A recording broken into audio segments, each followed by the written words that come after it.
this through ministry. When you add my volunteer years, I've been doing youth and children's ministry for 25 years.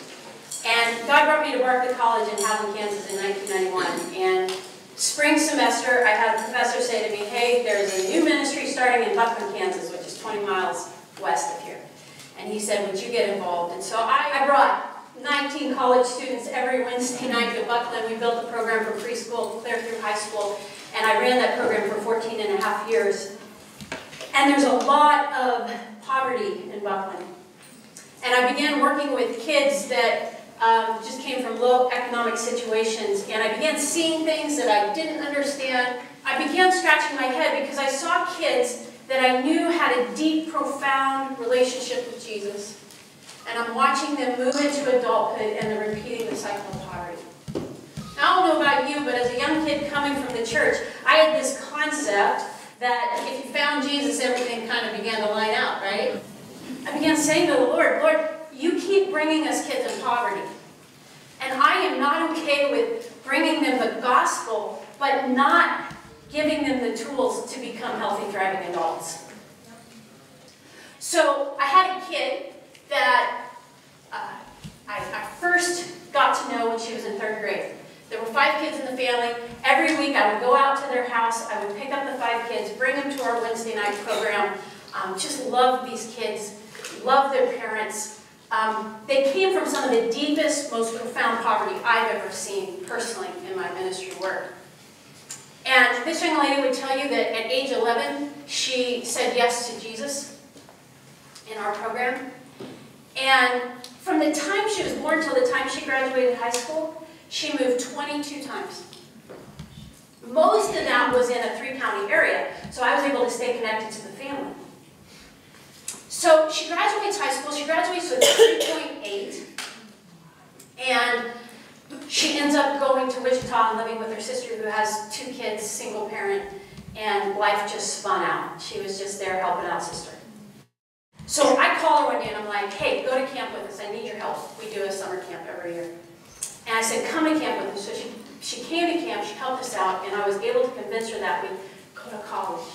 So while we were at camp, she enrolled at Barclay College, and we picked her up. I mean, it's literally like this. I called her the day before. You still want to go to college? Yeah. I said, it starts tomorrow. Okay. I'm going to come get you. Put your stuff in a bag. So I went, I got her, I took her to Barclay, we sat in, we got all the financial aid figured out, and she moved into the dorm.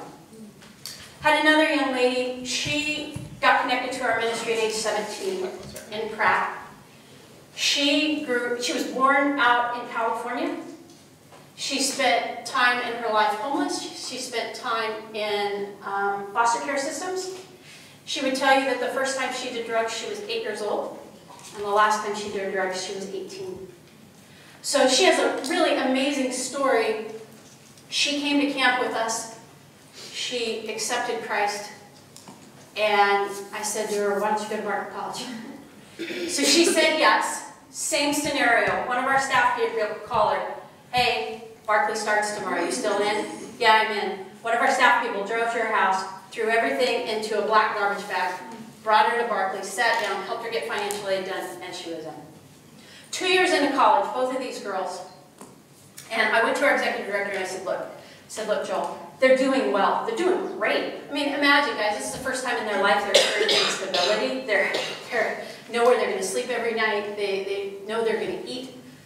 They're getting their classes done. But I said, if we don't do something, if we don't intervene right now, they are going to graduate college and they're going right back into poverty. I said, I don't know what they need, but they're not getting it. So these 2 girls, neither one had driver's license, neither one of them had vehicles, neither one of them had bank accounts, nor had their parents ever had bank accounts, and neither one of them had health insurance. I went to Dr. Ruby Payne's materials, and I got the curriculum that we use in our programs called Getting Ahead in a Just Getting By World. And I went to these 2 girls and I said, hey ladies, would you meet with me every Saturday morning for about 16 weeks, and let's come to the table as co-learners and go through this stuff. So we started meeting every week and digging into this material. And I'll never forget the first night we met. And I asked them to just start talking about what life was like for them growing up. And they started telling their stories. Now remember, both these girls came from extreme poverty, right? Extreme poverty, but one of them looks at the other and she's like, when the vision cards came out for food stamps, did your mom always decorate it to look like a Visa card because it was so embarrassing to use? And the other was like, yeah, my mom used to do that. And one of them says, when the electricity got turned off in the winter, did you guys huddle in the center of the house and put as many blankets on you as you could to stay warm as a family? Yeah, we did that. And they start connecting, and one of them says, when you guys didn't have money for toilet paper, what did you use? And she says, I used old rags. And they're like, we used newspapers. And when they got done, one of them went and goes, I thought I was the only one. And the other one goes, yeah, me too. It's extreme isolation. So we jumped into this material together, and I learned as much from them as they learned from me. And they began to ask really powerful questions, and they began to realize that poverty wasn't their fault, and they began to realize that there was just information that they had been missing. And I began to watch these girls begin to transform in front of my eyes. So they get through the program. I go back to our executive director. I said, we got to do this. We got to do this. This is what we have to do as a ministry. You know, we're about going into communities and reaching kids that are outside the church for Jesus. And we're about building relationship with them and loving on them. We've got this amazing mentoring program where we're pairing Christian adults with these kids. We're wrapping support around them. But we have got to get to the family. We've got to be able to wrap around mom and dad. A little over 3 years ago, we started Circles here in Kiowa County. We're the smallest community in the nation to do it. A project like this. And I went back to these two girls and I said, ladies, don't hate me, but I'm going to make you go through it again. And I want you to do it in a group setting. And so they both graciously agreed, and they went through the program again. Throughout the process with these girls, we helped them get their driver's license. We got grant money, and each of them got a $5,000 vehicle. We help them begin to think about money in terms of the month, not the day. Right? It's one of the things we do in our programs is let's stretch that out. I know we just live day to day with money, but let's think of it in terms of the month. I helped them build a budget. I'll never forget the first time with Sarah, I helped her build a budget. And, you know, I'm all go lucky, and I'm like, all right, let's do this. Let's look 3 months out. I write 3 months on this piece of paper. Guys, her face just went red. And I could see the panic and the horror. And I picked up the paper, I knew what I'd done, and I tore it up, and I said, okay, Sarah, how far do you want to look? She never looked a week out. I'm asking her to look 3 months out. So we teared it up, and both of these girls would tell you that if we hadn't intervened when we did, that they would have walked right back in the light.